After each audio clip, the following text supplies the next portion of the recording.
فَأَمَّا مَنْ أُوتِيَ كِتَابَهُ بِيَمِينِهِ، پس قیامت کے دن جس کو اس کا نامہ اعمال دائیں ہاتھ میں دیا جائے گا، فَسَوْفَ يُحَاسِبُ حِسَابًا يَسِيرًا، تو پھر عنقریب اس کا حساب آسانی سے لے لیا جائے گا. یعنی پھر وہ صرف ایک زبانی جمع خرچ والی بات ہوگی. جس کو نامہ اعمال دائیں ہاتھ میں ملا اس کو تو جنت کا پروانہ مل گیا. وَيَنْقَلِبُ إِلَىٰ أَهْلِهِ مَسْرُورًا، اور وہ لوٹے گا اپنے گھر والوں کی طرف بڑی خوشی کے ساتھ. یعنی دنیا میں بھی جب کوئی شخص کوئی ڈگری حاصل کر لیتا ہے، کوئی کامیابی حاصل کر لیتا ہے، تو ہر ایک کو دکھاتا پھرتا ہے، یہ دیکھو میں کامیاب ہو گیا ہوں. تو قیامت والے دن بھی ظاہر ہے کہ وہ الٹیمیٹلی سب سے بڑی ڈگری تو وہ ہے نا، اصل کامیاب ہوا جو آخرت میں کامیاب ہوا. دنیا میں چاہے کوئی شخص گمنامی کی موت مر گیا کسی فٹ پاتھ کے کنارے، اس کو لاوارث لاش کے طور پہ بغیر کفن کے بھی دفنا دیا گیا، تو قبر میں اسے جنتی کفن مل جائے گا. اینڈ رزلٹ تو اس کا بہترین ہے. اور دنیا میں کسی ٹھاٹ کی زندگی کسی نے گزاری، مرنے کے بعد چاہے اس کی قبر جو ہے وہ سونے کی بھی بنا دی جائے، اس کے اندر جو اس پہ حالات وارد ہونے ہیں وہ تو کوئی نہیں بدل سکتا. تو وہ شخص بڑی خوشی کے ساتھ اپنے گھر والوں کی طرف لوٹے گا اور فخر سے بتائے گا، یہ دیکھو میں آج کے دن کے لیے تیاری کر رہا تھا، میں کامیاب ہو گیا. اسی کو سپورٹو ایک 2-3 احادیث ہیں صحیح مسلم کے اندر. صحیح مسلم میں ایک حدیث ہے کہ نبی صلی اللہ علیہ وآلہ وسلم نے فرمایا کہ دنیا کی زندگی مومن کے لیے قید خانہ ہے اور کافر کے لیے جنت ہے. قید خانے میں انسان اپنی مرضی کی زندگی نہیں گزار سکتا، کھانے پینے کی پرابلم بھی رہتی ہے، فاقے بھی آتے ہیں، مرضی کا کھانا بھی نہیں ملتا. جن لوگوں نے جیل گزاری ذرا ان سے پوچھیں.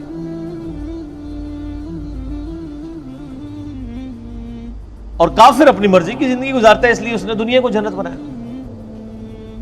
اور ایک اور حدیث ہے صحیح مسلم میں کہ دنیا اور آخرت کی مثال ایسے ہے جیسے کوئی شخص اپنی انگلی سمندر میں ڈبوئے، اس کے ساتھ جو پانی لگے گا وہ دنیا کی زندگی ہے، اور سمندر انفینٹ نہ ختم ہونے والی آخرت کی زندگی. کمپیریزن ہی کوئی نہیں ہے دونوں کا. اب کوئی آخرت میں کامیاب ہوتا ہے تو وہ تو ہمیشہ کی کامیابی اس کا مقدر ہوئی ہوئی ہے نا.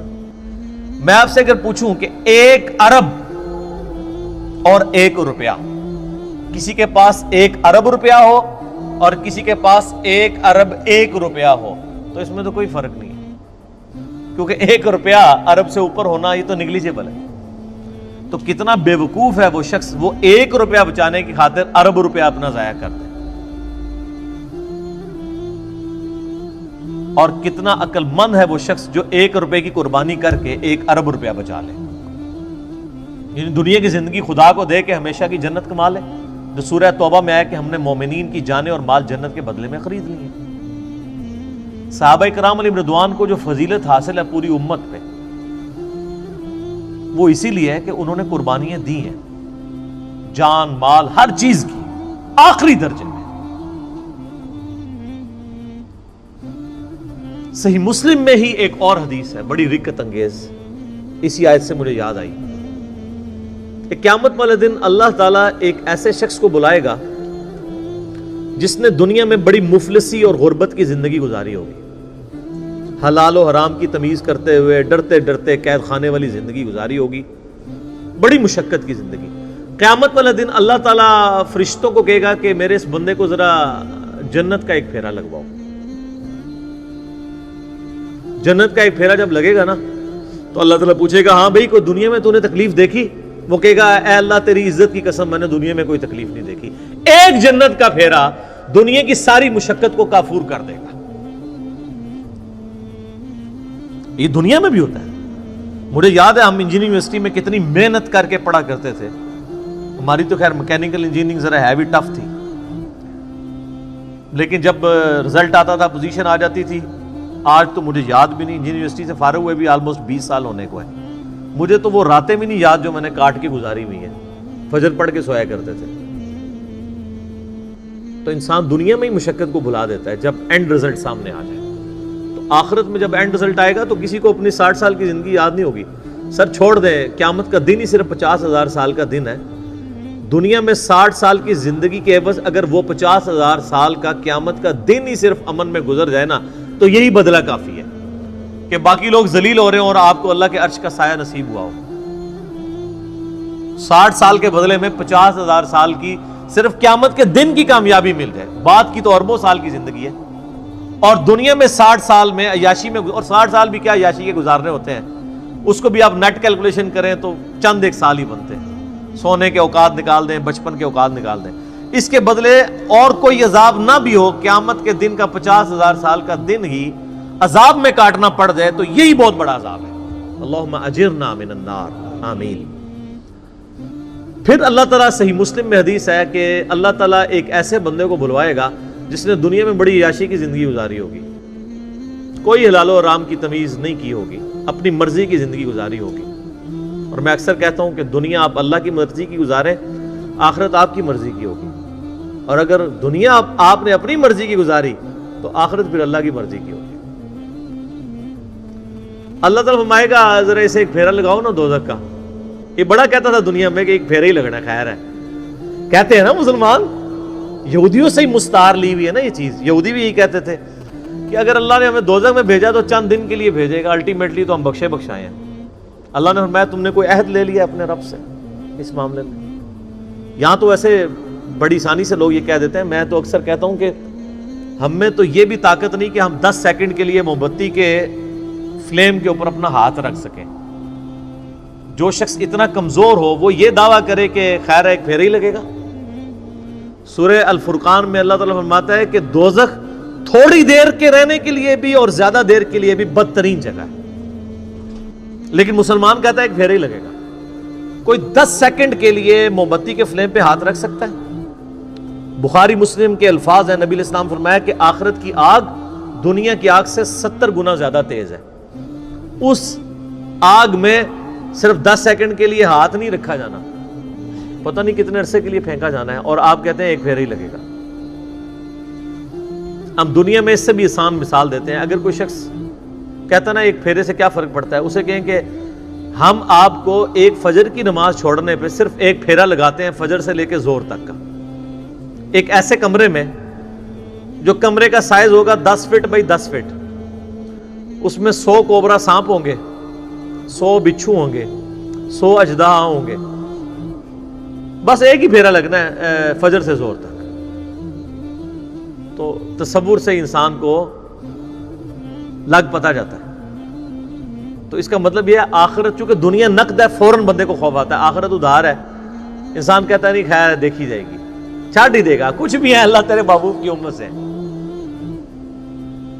بولے اعوذ باللہ تعالی. تو اللہ تعالیٰ، صحیح مسلم کے الفاظ ہیں، اس جو بندہ کہتا تھا نا دنیا میں خیر ایک پھیرا ہی لگے گا، اللہ تعالیٰ کہے گا ذرا اس کو ایک پھیرا لگواؤ نا دوزخ کا. بڑی عیاشی کی اس نے دنیا میں. جب دوزخ کا ایک پھیرا لگے گا تو اللہ تعالیٰ پوچھے گا ہاں بھائی کوئی دنیا میں خیر دیکھی تو نے؟ کہ اللہ، وہ کہے گا اللہ تیری عزت کی قسم میں نے دنیا میں کوئی خیر نہیں دیکھی. دنیا کی ساری عیاشی دوزخ کے ایک پھیرے سے کافور ہو جائے گی. صرف پھیرا، ابھی تو پرماننٹلی جو اس نے جانا ہے وہ علیحدہ معاملہ ہے. تو یہاں کس طرح لوگ کہہ دیتے. اب اس پورے تناظر میں اس آیت کو اگر آپ سمجھیں کہ جسے دائیں ہاتھ میں نامہ اعمال دیا جائے گا اس کا حساب آسانی سے لیا جائے گا اور وہ بڑی خوشی کی حالت میں اپنے گھر والوں کی طرف لوٹے گا. وَأَمَّا مَنْ أُوتِيَ كِتَابَهُ وَرَاءَ ظَهْرِهِ، اور جسے اس کا نامہ اعمال اس کی پشت کے پیچھے سے دیا جائے گا، الٹے ہاتھ میں دیا جائے گا، الٹے ہاتھ میں اور پشت کے پیچھے سے. پشت کے پیچھے سے اس لیے دیا جائے گا اس کو کہ جب اس کا نامہ اعمال اس کے الٹے ہاتھ میں پکڑایا جائے گا نا تو اس کو پتہ چل جائے گا میں فیل ہو گیا ہوں، تو وہ اپنا ہاتھ ہی پیچھے کر لے گا. یہ تو دنیا تو نہیں ہے نا کہ آپ دھوکہ دے لیں، بچ جائیں. دنیا میں تو ٹرین پہ بغیر ٹکٹ کے جو لوگ سفر کر رہے ہوتے ہیں اگر ٹی ٹی آ جائے تو ایک کمرے سے دوسرے میں چلے جاتے ہیں، یہی کرتے ہیں نا، یا باتھ روم میں جا کے چھپ جاتے ہیں ٹکٹ نہ خریدنے کے لیے. تو سر یہ تو اللہ سے کون بچ سکتا ہے؟ کوئی نہیں بچ سکتا. تو الٹے ہاتھ میں اسے نامہ اعمال جب اس کے الٹے ہاتھ کی طرف بڑھایا جائے گا نا، وہ کہے گا لو جی مارا گیا، تو اپنا ہاتھ پیچھے کر لے گا، تو پیچھے سے اس کو پکڑا دیا جائے گا. وہ تو فرشتے ہیں نا جی. اللہم اجرنا من النار، آمین. اللہ تعالیٰ ہمیں نامہ اعمال دائیں ہاتھ میں نصیب فرمائے اور بغیر حساب و کتاب میں جنت میں داخلہ عطا فرمائے، آمین. فسوف يدعو ثبورا، وہ چلائے گا اور کہے گا ہائے میری موت، ہائے میری موت. پھر وہ موت پکارے گا کہ موت آئے تو جان چھوٹ جائے. وَيَصْلَى سَعِيرًا، اور اسے بھڑکتی ہوئی آگ میں داخل کیا جائے گا. إِنَّهُ كَانَ فِي أَهْلِهِ مَسْرُورًا، بے شک یہ دنیا میں اپنے گھر والوں میں تو بڑا خوش رہتا تھا. اچھا اس میں امپلائڈ ہے کہ جو دوسرا ہے نا وہ گھر والوں میں خوش کوئی نہیں تھا. جو جنتی ہے وہ گھر میں نہ خوش ہی تھا. تبھی تو وہ گھر والوں کو جا کے بتائے گا نا کہ دنیا میں تو تم نے مجھے بڑا تنگ کیا ہے، دیکھ لو آج میں پاس ہو گیا ہوں. ورنہ تو وہاں بھی آتا کہ وہ دنیا میں بھی بڑا خوش تھا گھر والوں سے.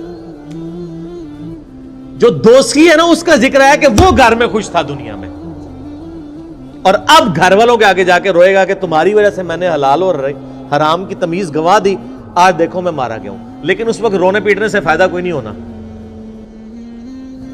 وہی اولاد جس کے لیے اس نے دنیا میں مشقت اٹھائی تھی اور دنیا میں عیاشی کی زندگی ان کو گزارنے کے لیے خود حرام کی کو جو ہے وہ کمایا تھا، مارا جائے گا.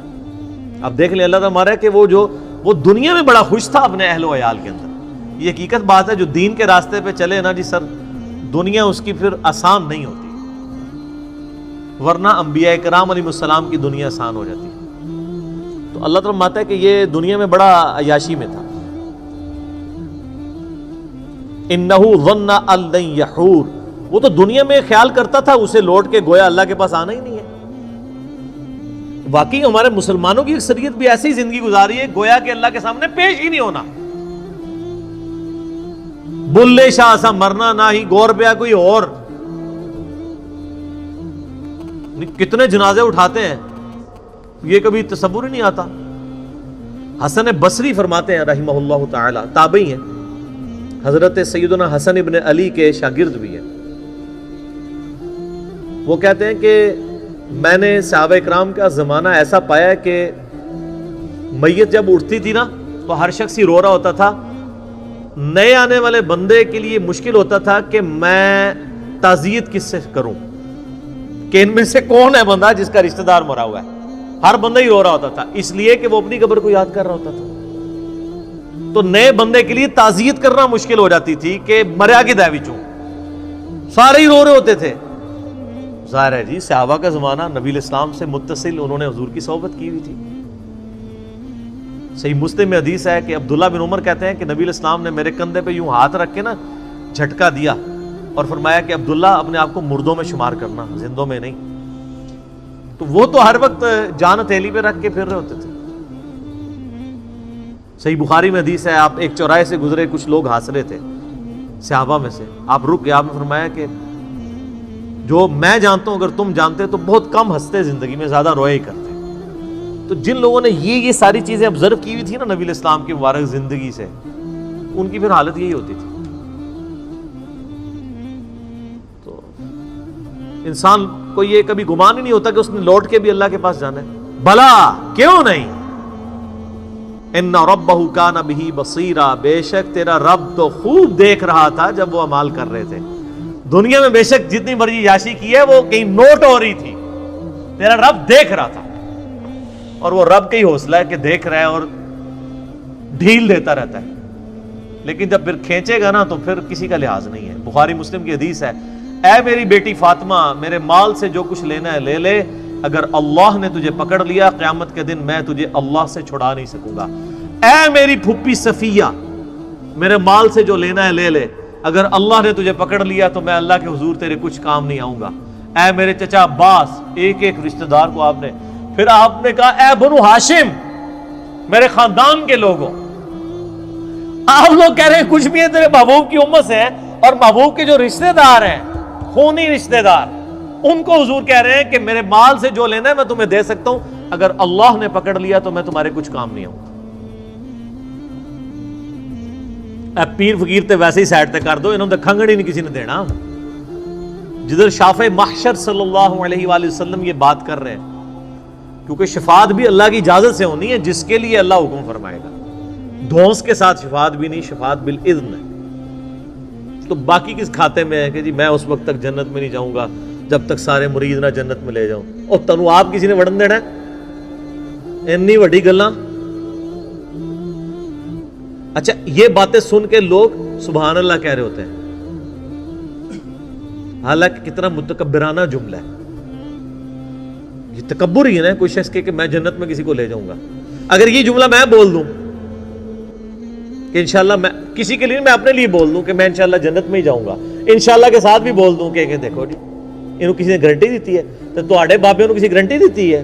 گارنٹی والے تو ان کی قبریں تو مدینے میں ہیں. بغداد شریف والے، اجمیر شریف والے، یا آپ کے جتنے شرفاء ہیں، ان کے بارے میں تو کوئی آیات اور احادیث نازل نہیں ہوئی ہوئی ہیں. ہم اس نے ظن رکھتے ہیں کہ اللہ تعالیٰ بخش دے، لیکن آپ کسی کو کلین چٹ تو نہیں دے سکتے. اچھا یہی آیات ہیں، ان کے کانٹیکسٹ میں ایک بڑی رکت انگیز حدیث ہے بخاری اور مسلم دونوں میں. سیدہ عائشہ کہتی ہیں کہ نبی علیہ السلام نے فرمایا قیامت کے دن جس کا حساب کتاب شروع ہو گیا وہ مارا گیا. ہائے ہائے ہائے. تو ام عائشہ کہتی ہیں یا رسول اللہ قرآن میں تو سورہ انشقاق میں یہ آیات آئی ہیں کہ فسوف یحاسب حسابا یسیرا، کہ جو جس کا نام مال دائیں ہاتھ میں دیا جائے گا اس کا حساب آسان ہوگا. تو میں تو یہی سمجھتی ہوں کہ جس کا نامہ مال دائیں ہاتھ میں دیا جائے گا حساب اس کا بھی ہوگا، اور جس کا نامہ مال بائیں ہاتھ میں دیا جائے گا حساب اس کا بھی ہوگا. اور آپ فرما رہے ہیں کہ جس کا حساب کتاب شروع ہو گیا وہ مارا گیا. تو آپ نے فرمایا عائشہ یہ حساب وہ حساب نہیں ہے، یہ تو بس صرف سرسری بات ہوگی. جس کا حساب شروع ہو گیا اور اللہ نے پوچھ دیا یہ کیوں کیا، وہ مارا گیا. یہ جنتی وہ ہوں گے جن کا حساب ہونا ہی نہیں ہے. یہ جو ہے نا ان کا حساب آسان ہوگا. حساب آسان یہ ہے کہ ٹوٹل پورا اچھا جی ہاں جی نیکیاں 1 ارب، گناہ 1 کروڑ، ٹھیک ہے جی بس. لیکن اگر پوچھ لیا کہ یہ کیوں کیا، وہ مارا گیا. تو آپ اندازہ لگائیں کہ نبی علیہ السلام نے کتنے سخت لفظ استعمال فرمائے ہیں کہ جس کا حساب شروع ہو گیا وہ مارا گیا. تو اسی لیے ہم کہتے ہیں اللہ بغیر حساب و کتاب کے جنت میں داخلہ عطا فرمانا. ٹھیک ہے نا جی. تو آمین بھی کریں اور کوشش بھی کریں. اصل چیز تو یہ ہے. صحیح مسلم میں حدیث ہے سیدنا ربیعہ رضی اللہ تعالیٰ عنہ نبی علیہ السلام کو وضو کروایا کرتے تھے. ایک دن آپ صلی اللہ علیہ وآلہ وسلم کا سمندر رحمت جوش میں آیا، فرمایا سل ربیعہ، ربیعہ مانگ، آج کیا مانگتا ہے، اجرت مانگ لے جو نبی کی تو خدمت کرتا ہے. صحیح مسلم میں حدیث ہے. ان کا یا رسول اللہ جنت میں آپ کا پڑوس چاہیے. بہت کیا تیاری کر کے رکھی ہوئی تھی، کوئی ورکنگ نہیں کرنی پڑی، اور کائنات کی سب سے بڑی چیز مانگ لی. کائنات میں اگر خدا سے کوئی چیز مانگی جا سکتی ہے نا، ویسے تو سب سے بڑی چیز یہ ہے کہ انسان نبوت مانگ لے، وہ تو مل نہیں سکتی، وہ واہ بھی ہے. اس لیے نبوت کا سوال یا دعا کرنا تو حرام ہے، کیونکہ یہ تو اللہ نے بین کی ہوئی ہے. نبوت کے بعد اگر اللہ سے کوئی سب سے بڑی چیز کائنات میں مانگی جا سکتی ہے نا، وہ یہ ہے کہ جنت میں نبیوں کا پڑوس. کیونکہ اللہ تعالیٰ کی رحمت کی سب سے بڑی جو ایگزیکیوشن ہے وہ کہاں پہ ہونی ہے؟ جنت میں. اور جنت میں بھی سب سے بڑی رحمت کا مقام انبیاء کرام جس جنت میں ہوں گے، اور پھر انبیاء کے امام سیدنا محمد رسول اللہ صلی اللہ علیہ وآلہ وسلم کا پڑوس جسے جنت میں مل جائے، تو سر کائنات میں اس سے کوئی بڑی خواہش کسی سے کی جا سکتی ہے؟ یہی ہے. تو ہم بھی اکثر اللہ سے یہ دعا کرتے ہیں کہ اللہ تعالیٰ ہمیں نبی علیہ السلام کا پڑوس نصیب فرمائے. آمین. لیکن اس کے لیے پھر نبیوں والا کام کرنا پڑے گا. کنتم خیر امۃ اخرجت للناس تأمرون بالمعروف وتنہون عن المنکر وتؤمنون باللہ. نبیوں والا کام کریں. نبیوں والا جو ہے وہ آپ ریوارڈ اللہ سے حاصل کر لیں گے انشاءاللہ تعالی. یہ ہر بندے کی ذمہ داری ہے. تو سیدنا ربیعہ نے کہا یا رسول اللہ جنت میں آپ کا پڑوس مل جائے اور کیا چاہیے؟ تو آپ علیہ السلام نے فرمایا پھر کثرت سجود سے میری مدد کر. وہ بھی کلین چیٹ نہیں، کثرت سجود سے میری مدد کر. یعنی تو نمازیں پڑھ، اپنے اعمال کو سیدھا رکھ تو میں بھی سفارش کر دوں گا. یعنی خالی کھلی ڈگری نہیں ملنی ہے، محنت تجھے بھی کرنی پڑے گی. کثرت سجود سے میری مدد کر تو جنت میں تجھے پڑوس مل جائے گا. تو بغیر محنت کے کوئی چیز حاصل نہیں ہوتی.